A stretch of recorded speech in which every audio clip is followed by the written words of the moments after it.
In today's short video, I am going to share about the process of letting go, but also what happens when you don't let go. Are you ready? Let's go!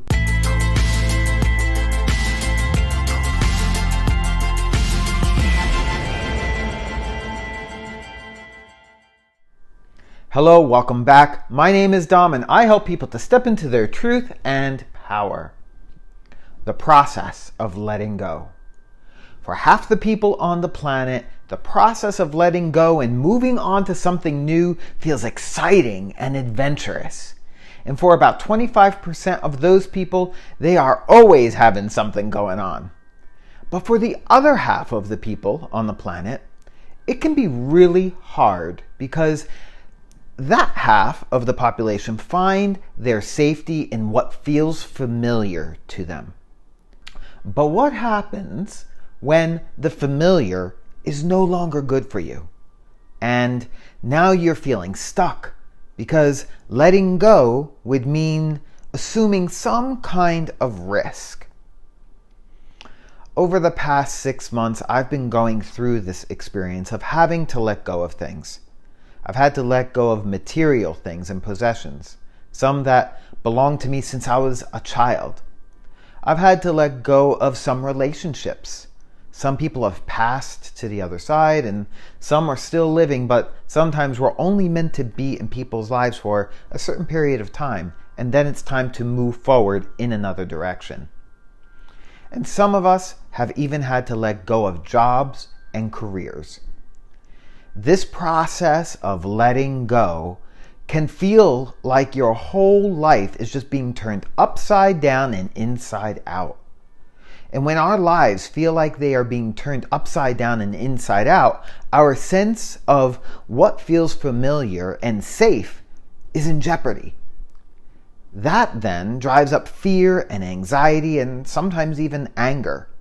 My mom, who's in her 70s, is in the process of selling her home, the one and only house that her and my dad bought together and raised me and my sister in. My mom has lived in that house for 50 years and for the past number of months has been preparing to sell it and move to North Carolina with my sister. My mom went through this entire process of letting go that I'm about to share with you. And I'm so proud of her because I could see and feel how hard and how difficult it was for her to go through each stage of this process. But as of this weekend, she is finally completely moved out of the house and the house is ready to be sold in the next week. But before all of this, we've been trying to talk to my mom about moving since my dad passed away 4 years ago. And so that was the first step of the process. And that first phase of letting go is usually denial. Denial. It sounds like I can't do it. It's too big. It's too much. What about this and what about that? A lot of the energy that is present in the denial is rooted in guilt or in fear of the unknown. She spent more than 3 years in this energy. Then finally, this past December, my mom really surprised my sister and I when she said that she would be willing finally to move and agreed to put her house up for sale by the end of January. She finally accepted surrendering, but not completely. The second phase set in. That phase is procrastination. Procrastination, I'll just do it later. We began helping her to plan how she would move. And she initially wanted to do it herself, saying, I have to go through it all, but it just led to procrastination because after living in a house for 50 years, there was just so much stuff to go through, which led to her feeling overwhelmed and then feeling sad about needing to let it go. So she got kind of stuck in that phase of procrastination. Then she moved into the third phase of surrendering. Surrendering to what is, and then being willing to receive help. Although she did a lot on her own already, it was just too much for her to do alone. And so we were then able to begin helping her go through all of her worldly possessions to decide what does she want to keep and take with her, and what does she really want to let go of. Some of the stuff she had was 40 and 50 years old, some even older. Some of the stuff was brand new, sitting in their original boxes. I happened to go into the attic and I found a brand new stainless steel 4-slice toaster, never opened. I happened to be the one to open it. It was brand new, shiny, it looked great. The one thing we spent a lot of time doing, though, was going through pictures. Boxes and bags of pictures all throughout the house. Mostly all family pictures taken over the course of the 50 years of living in the home. It was such a good experience. It was a lot of fun to go through the pics, to relive some of the memories. And it really gave all of us an opportunity to decide, do we want to keep these pictures? Do we want to take a picture of the ones that we wanted to keep and then throw the others away? Because I actually chose taking a lot of pictures on my cell phone and then throwing the pictures away, because once you make a soft digital copy of it, there really is no reason to keep boxes and boxes of pictures anymore. So in receiving this help, she was able to then move on to the 4th phase of gratitude and self-compassion. Gratitude and self-compassion. The ability to forgive herself for whatever guilt she once had and moving into a state of gratitude for what she actually has now. And then finally, she began to move into the 5th phase of letting go. And that feeling is the experience of feeling more peace and freedom in the aftermath of the letting go. And that's the one thing I want to highlight here. The more we try to hold on and control our experience, the harder we actually make it for ourselves. The harder we make it for ourselves. But the sooner we are able to let go and receive what God and the universe are trying to provide for us, the easier the experience is. We get to choose the experience we're going to have. We get to choose between those two experiences. We can make it hard on ourselves, or we can allow the experience to be easier. Now, easy doesn't mean without doing any work. It just means that it can be a more enjoyable experience. It doesn't have to be so stress-laden. So the sooner we are able to surrender and accept receiving, the sooner we get to experience peace and freedom. But we've got to pull up some courage from within and get out of all of the fear and overwhelm being driven up in our mind, and trust what is in our heart, and trust really what our heart is telling us to do, and stay focused on just the next step of where we're going.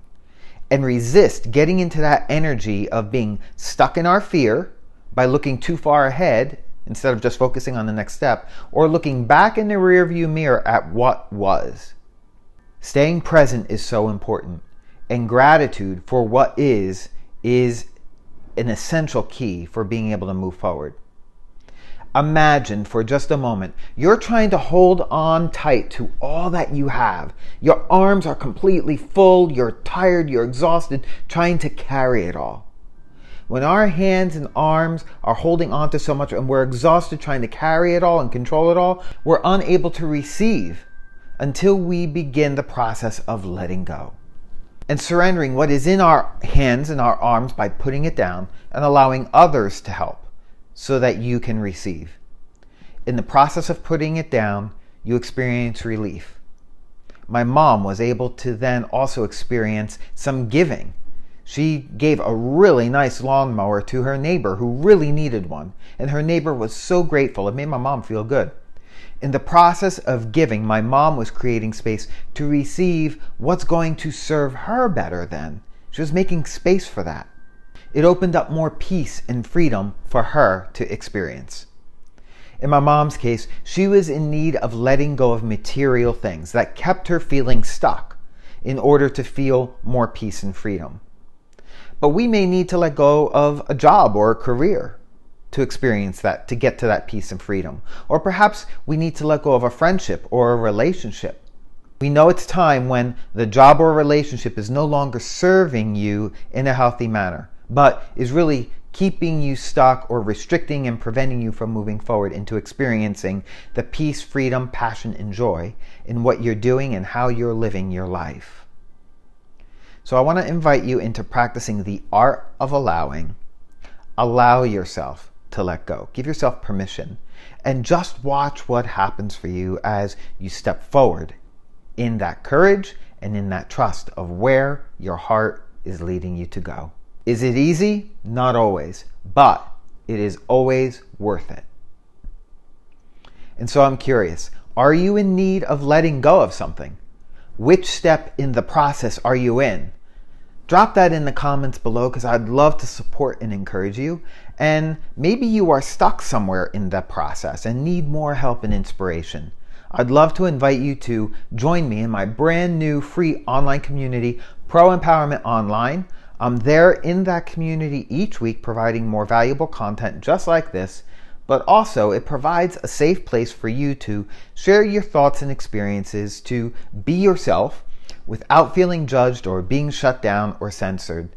To join me, just click on the Pro Empowerment Online link in the description box and comments below to sign up now for free, and I will see you inside of the community there. Otherwise, I really appreciate you being here with me today as I share a little bit about what's going on in my life with you today. My God, it's been a whirlwind these past number of months, but in return, I just would appreciate you smashing that like button and subscribing to this channel, letting your friends and family know about it if you think it would support them. By doing these things, you'll be letting the social media gods know that you value this information, and they will then in turn share it with more people just like you who could benefit from receiving it. And so until I connect with you again for my next video, stay strong, stay healthy, and stay empowered.